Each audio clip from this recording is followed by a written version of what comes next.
काश भाई उन दसी के साडी रीस न कर साडे जीवन दा उस्मान अंदाज वखरा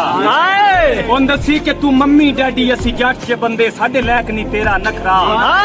साडी जान जायदाद सजना दी नाले खून दा एक एक कतरा वो साडा शौक है उत्थे पैर रखना जिथे होवे खौफ ते खतरा सारे सज्जन लगर्ज भी नहीं होंदे कुछ बेली कम दे होंदे ओ कोई सिरी होंदे खुशियां दे कोई सिरी गम दे होंदे जेड़े गम दे होण ओ नस्ली होंदे कई मतलब चमदे होंदे जेड़े चमदे होण जावे सजणो तू खमारा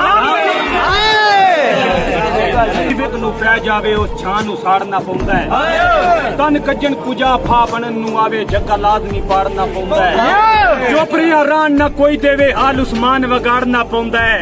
ओ जेड़ा चौके रखिए तलियां ते होवे हड़का मारना पौंदा मंडी आजमारे मर्दां दा इत्थे लोक लाली रांदे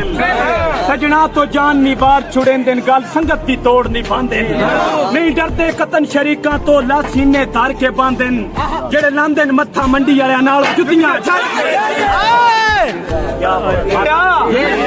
हाथ तीला जदन मलंग दे आवे लैंदा वड्डे वड्डे ढोल खलारे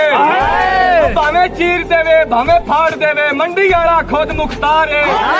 अगो वेख ता सही है नकाश खलोता को जोश है चाओ सरकार है वैसा तरले करके लाइक नहीं लाए सन मनिया मुल्क सदा देख के कुल्ली नू संगी तेल ते रोकण लग पे खुद पानी पाउण ते दूर दी गल है उंदे मुल्क नू रोकण लग पे डाडा मनखे अपने अपने होके छुरे कंड पिछो ठोकण लग पे ओ जेड़े आपन हत्थी समान पाले कुत्ते सानी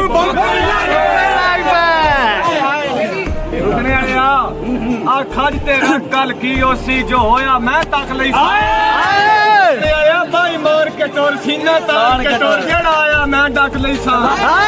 तेरे राह दी हर तकलीफ तंगी तू फिकर न कर मैं धक लई सा तेरे नाल उस्मान खलोता है कर सारियां दे मैं छग ले